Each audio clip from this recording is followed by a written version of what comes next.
These aren't words odd, strange, or quaint. A bed of roses, life certainly ain't. Do listen carefully to these words of mine. What are you trying to say, Einstein? Me must you mock, just making small talk. Wanted to get the conversation rolling. I beg your pardon if you find me boring. To speak I ought, I merely thought, discussing a neutral subject would be perfect. In order to avoid a tiff of any sort, to speak without a hint of a doubt I ought. A mistake I hope I haven't made. I was simply trying to aid you two to get along, like a tune and a song. I will not stop or cease. My aim was domestic peace. To be silent I refuse, sarcasm you ooze. To speak without doubt I ought. To myself I thought, this topic I will broach, with a gentle approach, simply because I speak with a pause. With this statement, no one can argue, in my personal humble modest view.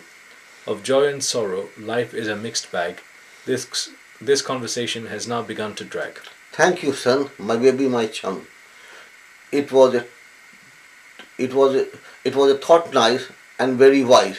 To speak without doubt I ought, but you forgot mom can argue, in my view, over anything.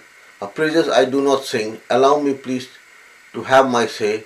If I say it is day, mom will argue it is night. Somewhere to listen carefully, I hope you care.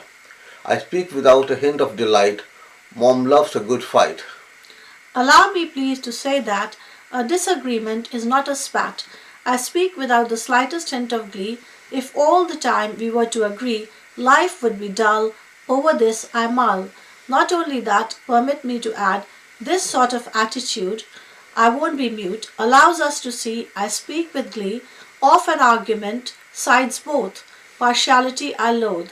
To one side alone, I speak in a gentle tone.